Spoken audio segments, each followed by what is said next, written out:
मैं प्राण उपल आपको अपनी एक आप बीती बतलाता हूँ, जिसमें मेरे को जाकर के थोड़ी प्रॉब्लम आई, थोड़ी क्या बाद में जाके बहुत ही बढ़ती गई वो प्रॉब्लम जो थी। बिकॉज एक तो मनी मेरे पास में नहीं थी, पैसा नहीं था मेरे पास में, और दूसरा मेरे पास में मतलब है कि ये नहीं मालूम था कि मैं क्या कर पाऊँगा क्या नहीं कर पाऊँगा। तो मैं रेंटेड प्रॉपर्टी पर आ गया। तो उसमें जाकर के मेरे को ये लगा कि मेरे को कुछ ना कुछ एक तो अपना मकान के बारे में सोचना पड़ेगा। मेरे को एक प्रॉपर्टी डीलर मेरे को मिला, वो कहता जी कि मैं आपको होम प्रॉपर्टी आपको दिखलाता हूँ। उसने मेरे को नसीरपुर में एक प्रॉपर्टी मेरे को उसने दिखलाई, DDA फ्लैट्स के दी, that was expendable flats, LIG and MIG।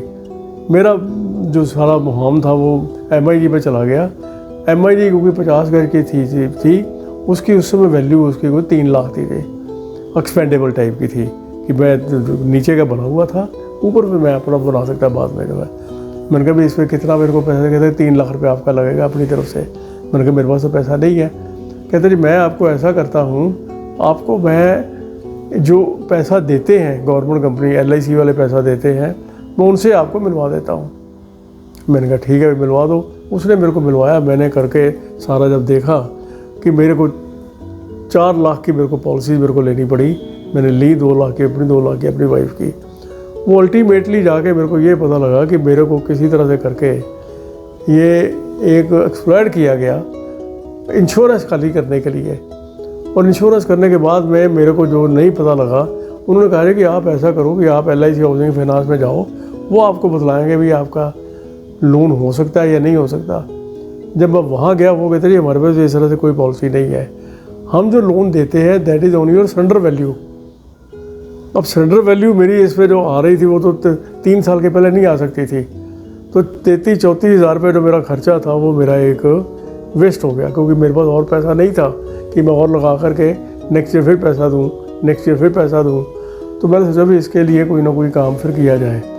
तो मैंने कहा भी जो मैं फंसा हूँ, मेरी तरह से और भी आदमी आते होंगे तो मैंने मतलब यही सोचा कि क्यों ना ये होम लोन का ही काम किया जाए। तो मैंने फिर अपने जो कुछ मेरे जानने वाले थे सेक्टर 7 द्वारका में एयरफोर्स नेवल सोसाइटी में, यहाँ आया, उनसे बातचीत मैंने की। मैंने उस समय 2000 में ये एरिया डेवलप हो रहा था द्वारका जो है। उन्होंने कहा कि ऐसे करो आप प्रॉपर्टी का काम करो। मैं प्रॉपर्टी डीलर किसी के साथ एक के साथ में मिला। मैंने कहा भी कैसे कर सकता हूँ आपके साथ में मैं। उसने मेरे को कहा जी आप प्रॉपर्टी का काम आप मत करो, आप लोन का काम करो, हम आपको जगह दे देते बैठने की, आप पढ़े लिखे आदमी हो, आप कुछ ना कुछ कर पाओगे। तो उसने मेरे को जगह दे दी। मैं बैठ गया। 1 महीने के अंदर में मैंने मतलब है कि एक केस किया HDFC का, and I got around 5000 rupees as my commission. That was the first case I did it there, you know. लेकिन मैंने फिर बाद में ये सोचा, ये क्योंकि मैं एक डीलर के पास बैठा हूँ, एक केस महीने के बाद मेरे पास में आया, सारा महीना मैं बैठा रहा इधर में।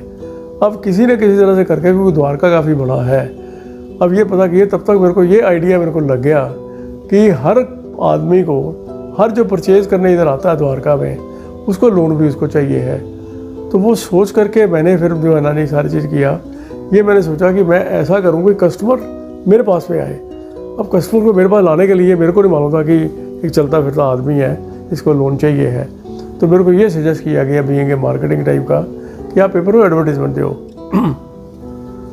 मैंने एडवर्टीजमेंट पेपर देने के लिए बात की। उन्होंने कहा कि एडवर्टीजमेंट देने के लिए आपको हिंदुस्तान टाइम्स ऑफ इंडिया में देनी पड़ेगी, प्रॉपर्टी कॉलम में, कि लोन आप करते हो, और उसकी 1 महीने का पूरा पैकेज होता है देने के लिए। 1 महीने का पैकेज आप लेते हो, एक ऐड हम आपको फ्री देंगे। 3 महीने का पैकेज होता है जो आपको फ्री की ऐड जो है वो आपको मिलेगी। तो मैंने कहा टोटल खर्चा कितना आएगा? कहता है जी 3 महीने का करने के लिए आपका करीब 45,000 रुपये का खर्चा आ जाएगा। मैंने कहा ठीक है जी, मेरे को इसको मैं देखता हूँ बात करके कैसे होगा।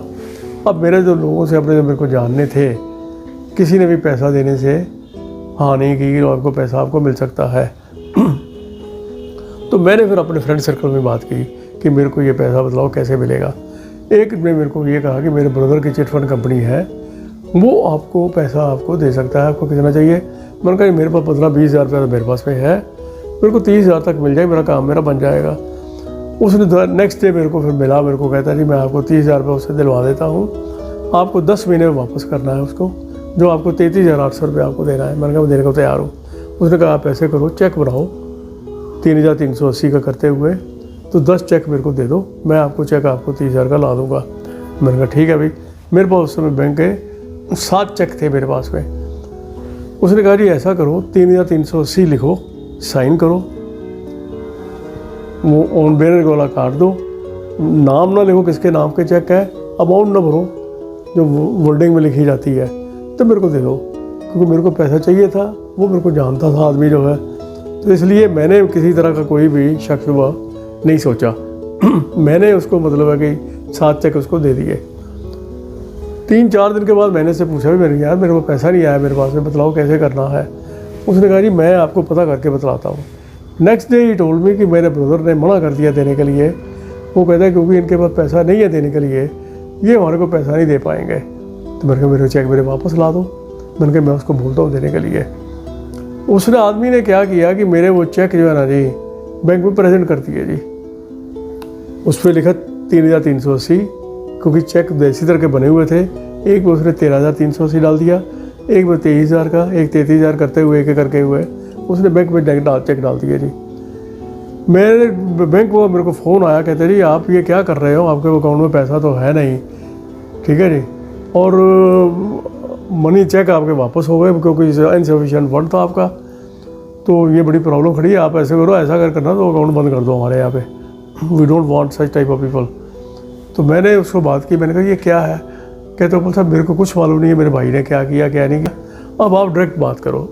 जब तक मैं बात करता, नेक्स्ट डे मेरे पास में कोर्ट का नोटिस आ गया जी कि आपके ऊपर भी ये केस है, अंडर 138 के केस में आपने चेक दिए उसको, चेक आपके बाउंस हो गए and you have to appear in the sir court there you know. मैं फंस गया इस चक्कर में। मैंने कहा भाई अब क्या किया जाए क्या ना किया जाए। मैंने अपने वकील से बात की, मैंने कहा भाई क्या किया जाए बोलो तुम। पहले तो उसने मेरी काफ़ी ऊँच नीच की, मेरे से बातें की, कहते इतने पढ़े लिखे होकर के भी आप नहीं ये करते हो। लेकिन मैं तब तक हो चुका था सारी चीज़ जो है। मैंने कहा भाई वो हो चुका है, इसका किसी तरह से हल निकालो। कहता हल ये है कि आपकी एक बेल होगी, केस चलेगा, फिर उसके बाद में जाके इसका फैसला होगा क्या होना है। एक तो ये बात है। दूसरी बात हो सकती है कि जज आपको ये कहे कि आपने इतना पैसा उसको देना था, आपने नहीं दिया, आपके बैंक में पैसा नहीं था, तो इसलिए कुछ पैसा आप जमा करो। So that also arrangement you have to arrange it for getting the case to be started. तो मैंने कहा भाई ठीक है, भी क्या किया जाए। मेरी बेटी थी यहाँ पे, उससे बात की मैंने, तो मैंने कहा भाई ऐसे करके चीज़ हुई है मेरे साथ में। वो भी काफ़ी मतलब है कि मेरे को उसने ऊँच नीच जो कहना था मेरे को कहा। मैंने कहा बेटा जो भी हो गया वो हो गया, अब I have to come out of it there you know. किस तरह से करके मेरे को ये बतलाओ कि मेरी बेल करवा दो। उसने फिर मेरे सन-इन-लॉ से बात की। ही वॉज ऑल्सो एडवोकेट, लेकिन कॉर्पोरेट अफेयर का था, सर्विस करते थे वो जो बड़ी मुश्किल से उसको बना करके हुआ कि रोज मेरे को देगा। जब कोर्ट में डेट 30 तारीख कोर्ट में डेट आई, तो मैं वहाँ पर गया, मेरे साथ में मेरे सन-इन-लॉ भी गया, वकील भी गया। वकील कहते देखो जी ऐसा है कि जब वो आपकी कॉल आएगी, आप जाओगे अंदर में, आपने कुछ बोलना नहीं है, वो जो जज कहेगा उसको सुनना है, हाँ जी हाँ करके। मैंने कहा ठीक है अभी मैं ऐसे ही करूँगा। जब मेरा टाइम आया, मैं जब गया वहाँ पर, जब मेरे को आएगा भी जी प्राणपुल जी आ रहे हैं आगे, मैं गया वहाँ पर। मैंने जज को एक सिंपली बात की, मैंने कहा जज साहब I want to talk to you. जज ने मेरी तरफ देखा भी हाँ भी ठीक है भी ये यार बात करना चाहता है। कहते बोली क्या बात करनी है। मैंने कहा सर मेरी फ़ाइल खोलो एक मिनट और देखो यार, उसमें क्लियरली लिखा हुआ है कि जो चेक जो दिए गए, ये जो जिसकी बात ये कर रहा है, 3,380, 13,380, 33,380, 23,380, इस आदमी ने मेरे साथ में फ्रॉड किया। मेरे को ये कह के भी मेरे को खाली चेक बना के दे दो, और उसने एक 2 3 4 ये डाल करके मेरे चेक डाल दिए। इसने मेरे को पैसा देने का वादा किया था कि मैं दूंगा 30,000 रुपया, उसने दिया नहीं मेरे को पैसा जो है, और ये मेरे ऊपर भी केस उसने कर दिया जी। उसने सारी चीज़ को देखा, सारी चीज़ को समझा जज ने जो है जी, और उस आदमी को भी उसने देखा जिसने जो चिट फंड कंपनी का मालिक था जो आया हुआ था वहाँ पर। तो सारी देखते हो कहता जी ऐसे करो, आप बेल कराओ और केस को लड़ो। मैंने कहा जी मेरे को क्या करना है इसका जो है। कहते मैं सिंपली ये कहता हूँ कि आप तो बेल कराओ, जो करने के लिए जो करना होगा वो आपका वकील करेगा, उसको बोलो भी ये क्या करना है। कोर्ट से बाहर आ गए, उसके चैम्बर पे गए, उसने अब ये कहा मेरे को, कहते उपल साहब अब अगली डेट आएगी, क्या वो कहते हैं क्या नहीं कहते हैं we have to move accordingly. लेकिन मैंने ये देखा कि ये डेट जो लगती थी क्रिमिनल केस में 6 महीने की डेट लगती है, अगली केस आई फिर 6 महीने की डेट लगी, अगली केस आई फिर 6 महीने की डेट लगी, इस तरह से करते करते 3 साल निकल गए जी। वो केस वहीं का वहीं है, उसकी कोई भी मतलब है कि बात नहीं हुई कोई जो है जी। उस 3 साल मेरे बीत गए, की केस की प्रोग्रेस कोई हो नहीं पा रही थी। हम कुछ कह रहे थे, वो कुछ कह रहा था, सारी चीज़ें करते हुए we were not reaching to that place there कि जो मेरी फेवर में हो। मैंने फिर अपने वकील को 3-4 साल के बाद में एक बात की, मैंने कहा उसको एक रिक्वेस्ट की, मैंने कहा भाई ऐसे करो कि जो मैंने लिख के दिया था 3380 करके मैंने लिख के दिया, ये मेरे हैंड राइटिंग है, मेरी इंक है, सिग्नेचर मेरे हैं, ये मैंने किया। उसने क्या किया कि उसने 1 2 3 4 डाले और उसने नाम जिसके नाम पे चेक उसने डाला वो डाला, उसने नाम भी लिखा उसने और अमाउंट भी भरी उसने जो है। ये सारी चीज़ें दोनों डिफरेंट है, handwriting and ink. Kindly इसको करते हुए कोर्ट में एक परमिशन लो कि हमारे को ये अलाउ किया जाए कि ताकि ये दोनों चीज़ों को हम चेक कराएं। इसका रिप्लाई आने के लिए जज ने कम से कम उसके लिए 1.5 साल लग गया परमिशन मिलने के लिए। फिर हमारे को परमिशन मिली कि हाँ ठीक है जी करवाओ। उसका जो खर्चा मेरे को देना पड़ा कोई अप्रॉक्सीमेटली 20 से 25 हज़ार रुपये का मेरा खर्चा आया जी, जो एक इंक वाले को दिया, उसने देना लिख करके कि दोनों इंक अलग अलग हैं, और एक हैंड राइटिंग एक्सपर्ट को दिया पैसा जो है, वो कोर्ट की तरफ से पैसा जाता, मेरे को कोर्ट में डिपॉजिट करना पड़ा था पैसा जो है जी। That I did it that part there उसकी रिपोर्ट आई कम से कम कोई 1.5 साल के बाद में।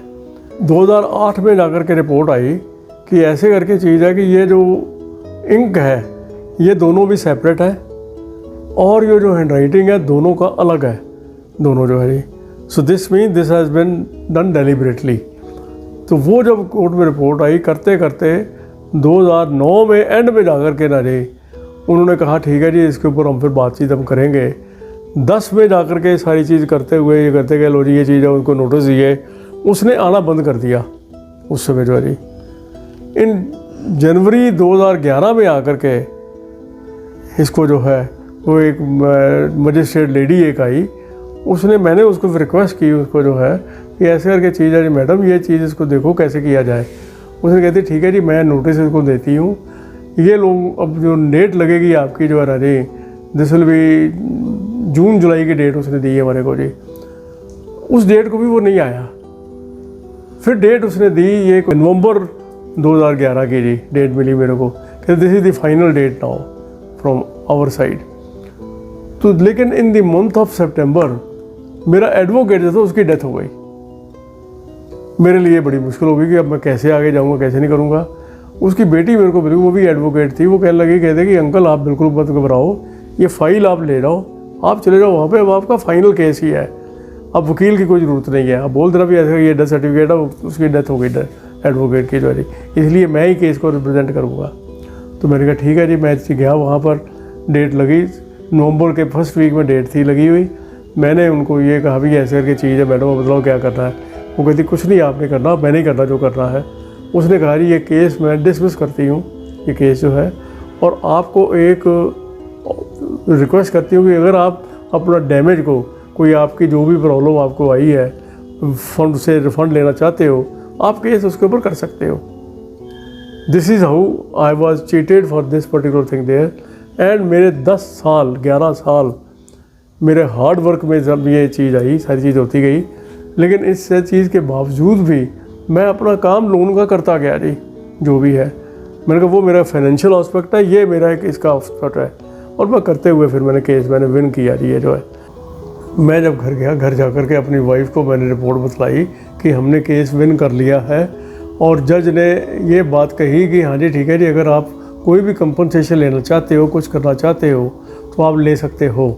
इस बात पे लेकर के मेरी वाइफ ने बड़े क्लियर कहा कि आप ऊपर वाले के ऊपर में बड़ा पूरा रखो, विश्वास रखो कि उन्होंने जो भी किया केस आप फिर विन कर गए हो, और इसलिए कोई भी अगर कंपनसेशन की बात बिल्कुल मत सोचो, अपना काम आप करते जाओ जैसा कर रहे हो, ताकि आप अपने काम में आगे निकलते जाओ। मेरी वाइफ ने जो मेरे को कहा मेरे को वो अच्छा लगा कि she has given a very nice opinion कि इसको कैसा हमने करना है। मैं अपने काम पर बिज़ी हो गया, सारी चीज़ जो है करते करते मैंने कहा चलो भी जो भी है मेहनत करो और अपने काम पे करो। और इसके साथ साथ में क्या हुआ, मैंने देखा कि मेरी वाइफ की तबीयत ख़राब चल रही थी। मेरी वाइफ की तबीयत क्योंकि ख़राब चल रही थी और she was not recovering very well, और अल्टीमेटली 1 दिसंबर को उसकी डेथ हो गई। वाइफ की डेथ के बाद में काफ़ी दिनों तक मैं डिस्ट्रेस रहा, काफ़ी डिप्रेस भी हो गया मैं जो है। लेकिन फिर मैंने सोचा कि मेरे को अपना काम जो है बहुत ज़रूरी है करना, अपनी हेल्थ के लिए, अपनी सारी चीज़ के लिए। कोई जिसने जाना था वो चले गए, उस पर किसी का भी कोई भी हक नहीं होता। परमात्मा जो करता है वो बेटरमेंट के लिए करता है।